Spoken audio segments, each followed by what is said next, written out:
Assalamualaikum. Kembali lagi di channel saya.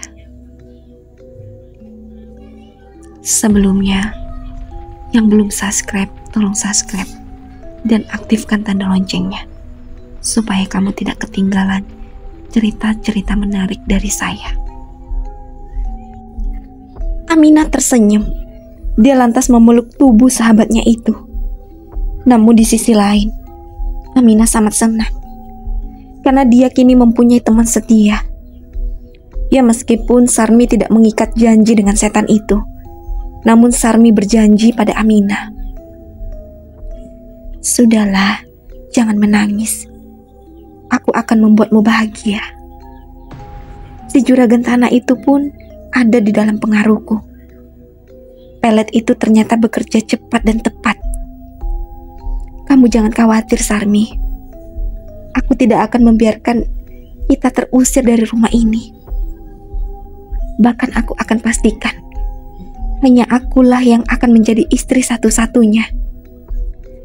Ucap Aminah penuh ambisius. Jadi, kamu yang mengguna-gunai suamimu? Tanya Sarmi penuh heran.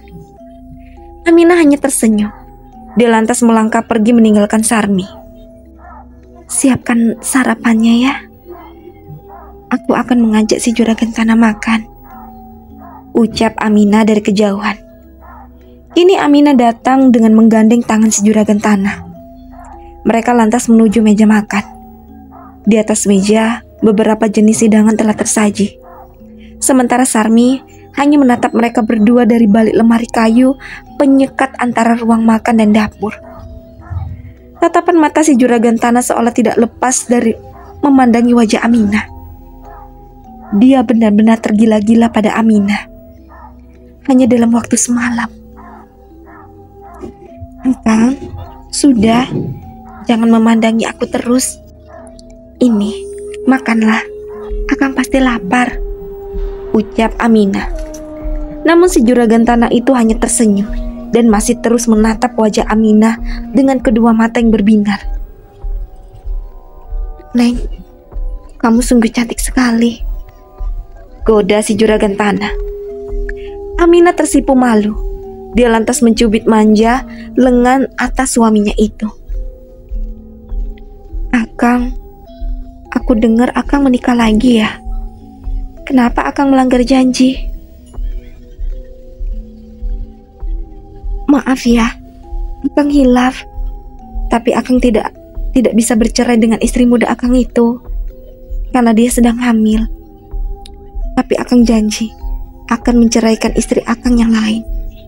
Jadi istri Akang itu hanya Neng Aminah dan dia. Jawab si juragan tanah dengan nada memelas. Dia merasa bersalah karena sudah melanggar janjinya untuk tidak menikah lagi setelah menikahi Aminah. Janji ya Kang, jangan bohong. Awas jika Akang berbohong dan tidak menceraikan istri Akang yang lain. Ucap Aminah lagi-lagi dengan nada manjanya. Si juragan tanah hanya mengangguk. Mereka lantas melanjutkan kembali hari indah itu dengan menghabiskan waktu berduaan di dalam kamar. Pelet Aminah benar-benar telah menguasai si juragan tanah. Hari berlalu. Si juragan tanah lebih sering mengunjungi Aminah. Bahkan siang hari dia berada di rumah istrinya yang lain, maka malam harinya si juragan tanah akan menginap di rumah Aminah. Dan si juragan tanah pun menepati janjinya. Dia lantas menceraikan istrinya yang lain secara tiba-tiba tanpa alasan yang jelas. Hingga salah satu istri yang diceraikan itu merasakan ada kejanggalan dari sikap suaminya itu, si juragan tanah. Istri tua yang bernama Nyai Basuki itu lantas pergi menemui seseorang dukun yang lumayan terkenal di desa seberang. Hingga akhirnya terlihat bahwa memang si juragan tanah dalam pengaruh pelet Nyai Aminah. Balas saja bah, jika perlu santet maduku itu. Tita Nyai Basuki dengan nada marah. Lelaki parubaya berpakaian serba hitam itu hanya mengangguk. Gampang, itu soal mudah. Jawab si dukun itu. Berapa bayarannya? Tenang dulu. Lihat saja nanti hasilnya. Bayarannya sesuai hasil yang nanti kamu lihat. Nyai Basuki hanya mengangguk. Dia lantas pulang dan menanti kabar baik dari hasil pekerjaan si dukun itu. Si dukun tua tersebut mulai sibuk.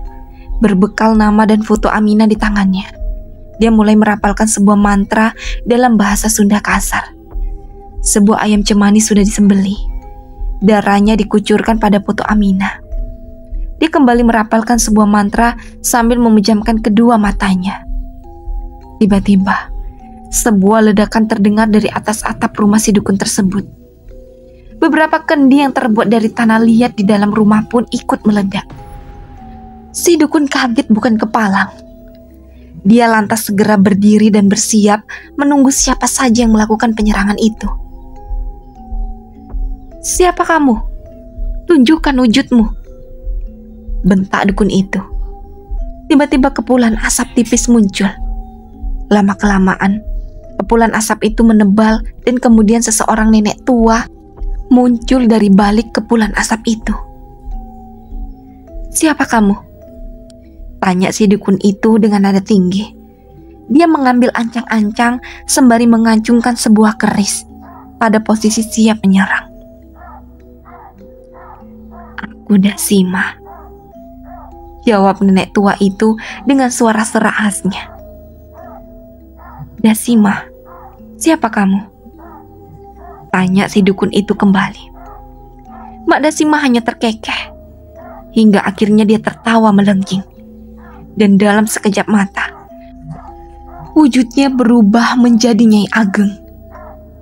Ya, Nyai Ageng yang menemui Aminah saat bertapa beratnya di bawah air terjun. "Apa sekarang kamu mengenaliku?" ucap Nyai Ageng. Nyai, jawab si dukun itu dengan nada suara bergetar. "Keterlaluan kamu, tidak mengenaliku dalam wujud nenek tua seperti itu." "Maaf Nyai, saya benar-benar tidak mengenal Nyai. Maafkan saya." Nyai Ageng hanya tersenyum. Dia lantas berjalan anggun mendekati dukun tersebut. "Tarik santet itu. Orang yang sedang kamu santet adalah pengikutku yang paling setia. Atau bahkan dia akan menjadi inangku selanjutnya. Kamu tidak pantas memperlakukan seperti itu," ucap Nyai Ageng dengan nada suara tenang. Sementara si dukun itu hanya terdiam.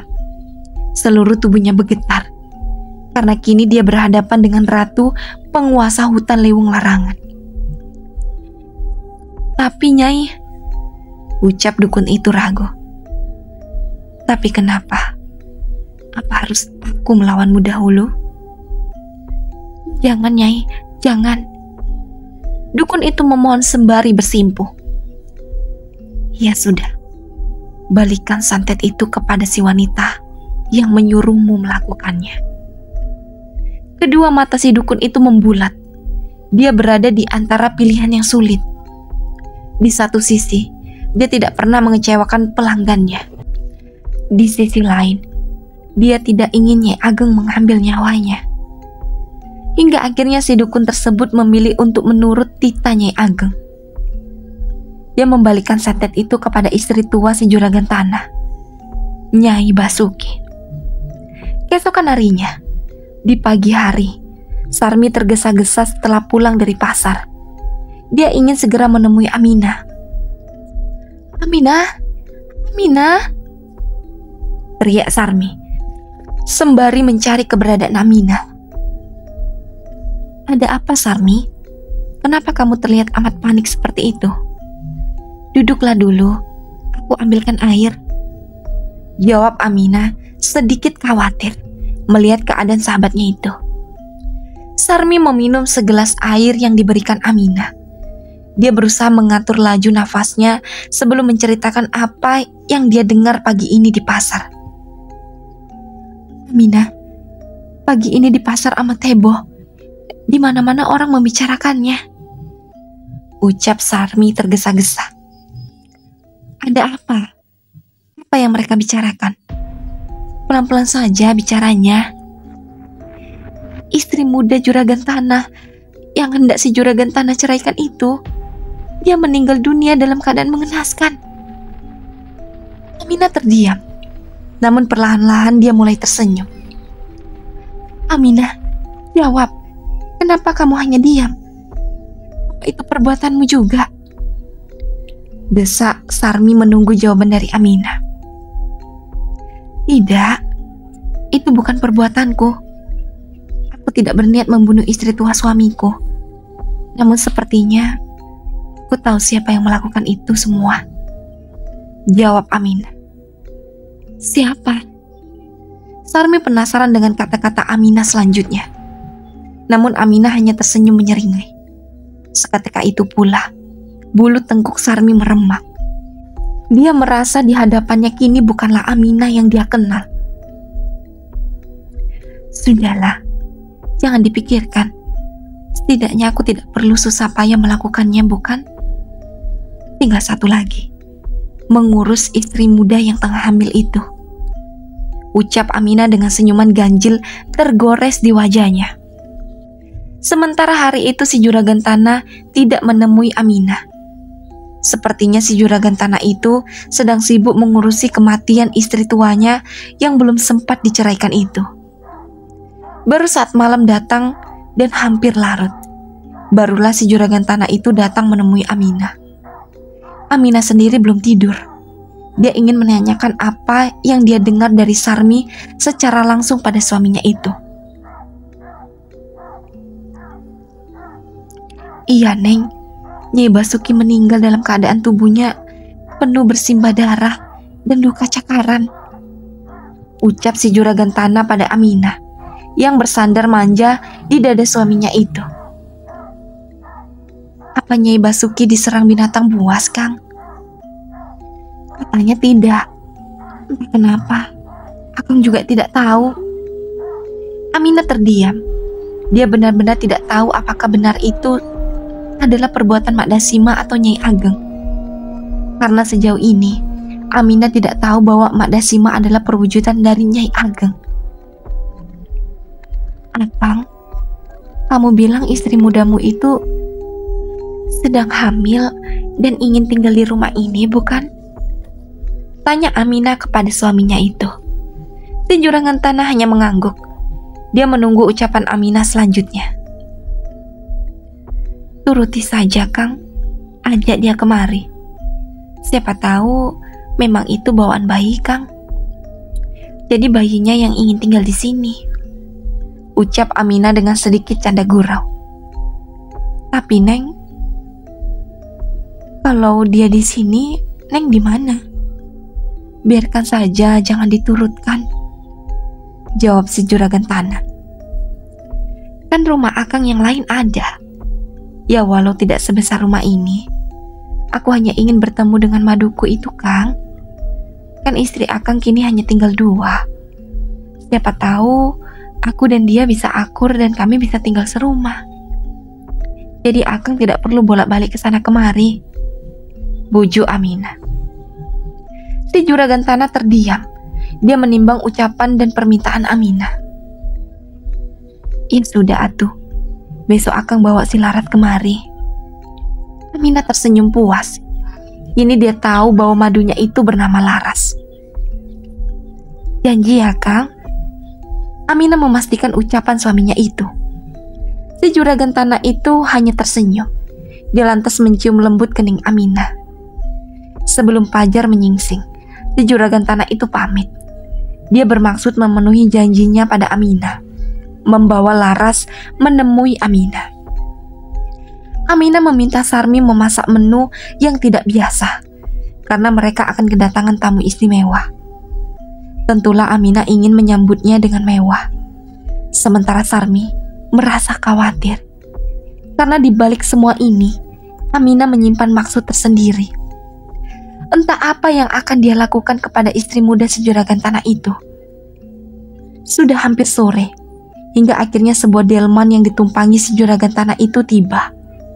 Di belakangnya, seorang wanita cantik dan muda mengekor di punggung si juragan tanah. Aminah menyambut mereka. Tak lupa Sarmi pun turut berdiri di belakang Aminah.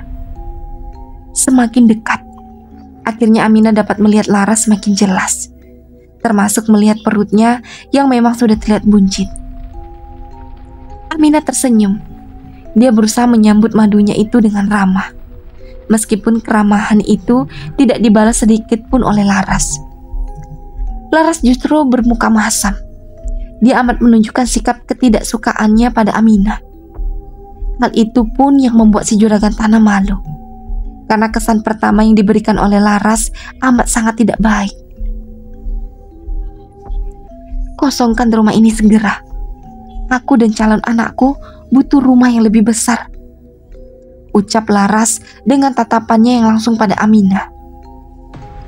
Laras, bentak si juragan tanah. Namun Aminah sendiri hanya tersenyum menyeringai mendengar ucapan yang baru saja dilontarkan oleh Laras.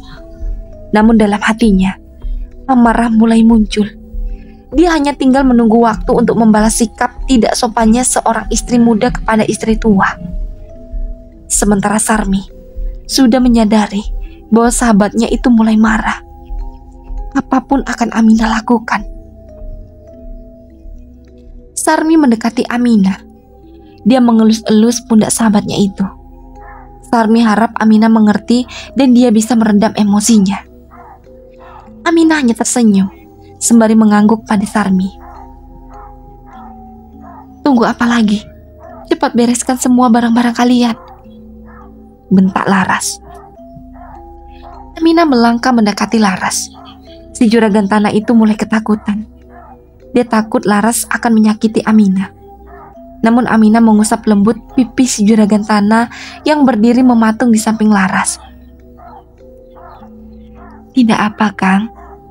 Ibu hamil memang suasana hatinya gampang berubah-ubah. Mungkin kini Laras sedang kesal, jawab Aminah dengan tenang. Sementara Laras masih belum menunjukkan raut wajah dan tabiat baiknya. Ya sudah, begini saja. Sekarang untuk sementara, Laras dan Aminah bersama di sini ya, sampai Akang menemukan rumah yang cocok untuk Aminah, ucap si juragan tanah menengahi. Tapi Kang, Laras tidak menerima. Berisik kamu, protes saja, bentak si juragan tanah. Aminah tersenyum lega. Namun sebaliknya dengan Laras, dia hampir menangis mendengar bentakan dari si juragan tanah. Mau tidak mau, akhirnya Laras tinggal seatap dengan Aminah. Sementara itu membuat si juragan tanah merasa lega, karena dia tidak perlu membagi waktu untuk kedua istrinya itu. Keesokan harinya, si juragan tanah itu pamit untuk mengecek salah satu ladangnya yang berada lumayan jauh. Mungkin dia tidak akan pulang larut malam. Laras merengek, memaksa ingin ikut. Namun keinginan itu ditolak mentah-mentah oleh si juragan tanah. Dia akan merasa tidak adil jika hanya mengajak Laras. Laras mendumal setelah delman yang ditumpangi si juragan tanah itu berlalu pergi dari pandangannya. Aminah hanya menyeringai. Dia memperhatikan madunya itu dari balik jendela besar dari lantai 2. Dengan perasaan kesal, Laras masuk ke dalam rumah. Tiba-tiba, Aminah sudah menunggunya, duduk di sebuah kursi jati berbusa merah beludru. Laras, duduklah. Ada yang perlu kita bicarakan, ucap Aminah tegas. Laras hanya tersenyum kecut di sudut bibirnya. Dia berjalan begitu saja melewati Aminah. Laras, tidak sopan berlalu begitu saja saat seseorang berbicara padamu. Diamlah. Kini Aminah berbicara dengan nada tegas. Entah mengapa, seketika kaki Laras berat untuk melangkah. Seketika dia seolah-olah menjadi patung. Jika kamu berkenan duduk, tubuhmu akan kembali bisa bergerak, ucap Aminah kembali dengan nada suara tenangnya. Benar saja, saat Laras berniat untuk duduk dengan Aminah, perlahan-lahan tubuhnya mulai bisa digerakkan. Aneh, batin Laras. Laras berjalan angkuh menuju Aminah. Dia lantas duduk berhadapan dengan Aminah. Dia hanya bisa diam dan menatap dingin Aminah yang hanya menunjukkan ekspresi tenang. Aku tahu kamu tidak suka dengan keberadaanku. Namun kamu harus ingat, aku adalah istri tua. Sudah sepantasnya seorang istri muda hormat kepada istri tuanya. Dan perlu diingat bahwa rumah yang kamu inginkan ini, mau sampai kapanpun, akan selalu menjadi milikku. Mengerti kamu? Laras hanya terdiam. Lidahnya benar-benar keluh. Dia tidak bisa menjawab satu perkataan pun dari Aminah. Hati Laras bergejolak. Dia marah, namun di sisi lain dia takut. Karena dia yakin kalau wanita di hadapannya kini bukanlah wanita biasa. Bersikaplah baik, maka kamu akan selamat, ucap Aminah tegas. Dia lantas melenggang meninggalkan Laras yang masih terpaku duduk di atas kursi. Ah, sialan. Siapa wanita itu? Apa jangan-jangan kematian mengenaskan istri tetua pun sebab campur tangannya? Ucap Laras lirih. Dia semakin penasaran dengan Aminah. Niatnya untuk menggandeng Aminah keluar dari rumah itu semakin bulat. Hari berlalu dengan cepat. Sikap Laras masih dingin terhadap Aminah. Dia sama sekali tidak menghormatinya. Namun Aminah masih diam. Dia seolah-olah tengah menunggu waktu yang tepat. Entah apa yang dia tunggu dari Laras. Sementara si juragan tanah, semakin hari dia semakin tunduk. Seolah-olah kini dia tidak akan bisa hidup tanpanya. Bagai anak kerbau yang baru ditindik hidung, si juragan tanah bahkan sudah seperti seorang anak buah yang amat setia dan penurut pada tuannya. Hari inilah yang membuat Laras semakin yakin bahwa Aminah adalah seorang dukun. Karena sempat beberapa kali Laras melihat Aminah melakoni ritual tertentu di hari dan tanggal khusus. Kondisi rumah kosong. Aminah diajak ke kota oleh si juragan tanah. Sementara Sarmi sedang membantu seorang warga yang akan melahirkan. Ini hanya tinggal Laras di rumah dengan perutnya yang semakin membesar. Karena tinggal beberapa hari lagi kandungan Laras akan genap 7 bulan. Laras berjalan pelan menuju kamar utama yang kini diisi oleh Aminah. Dia tahu kamar itu tidak pernah terkunci. Entah karena alasan apa. Maka Laras dengan leluasa bisa masuk ke dalam kamar itu. Dia mulai mencari apapun yang bisa dia jadikan bukti kepada si juragan tanah bahwa Aminah memanglah seorang dukun. Laras membongkar isi dari lemari kayu jati di hadapannya. Tidak ada apapun, hanya ada tumpukan baju dan beberapa perhiasan di sana. Karena belum puas, akhirnya Laras kembali memeriksa sebuah meja yang berada di pinggir ranjang. Dan lagi-lagi, tidak ada apapun benda mencurigakan yang dia temukan. Ini Laras mulai mengacak-ngacak kursi yang tertata rapi.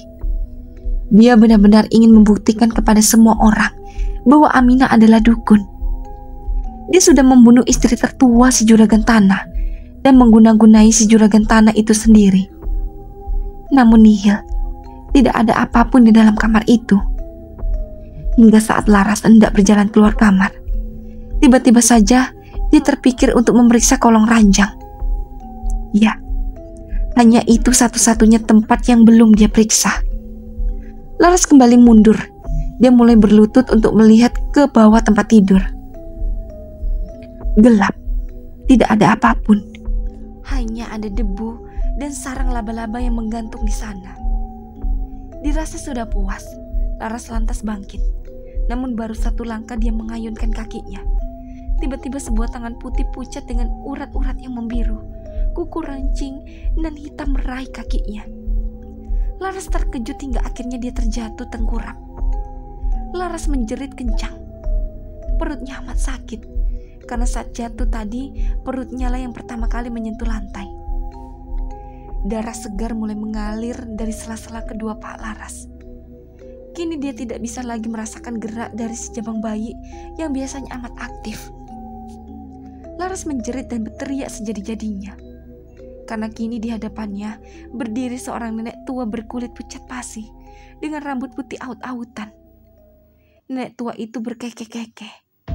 Dia berjalan pelan menuju Laras yang masih terbaring di atas lantai, yang mulai bersimbah darah. Laras ketakutan. Dia mencoba menyeret tubuhnya dengan kedua tangan, berusaha sebisa mungkin pergi dari nenek tua mengerikan yang kini berada di hadapannya. Yang masih penasaran, lanjut ke part selanjutnya.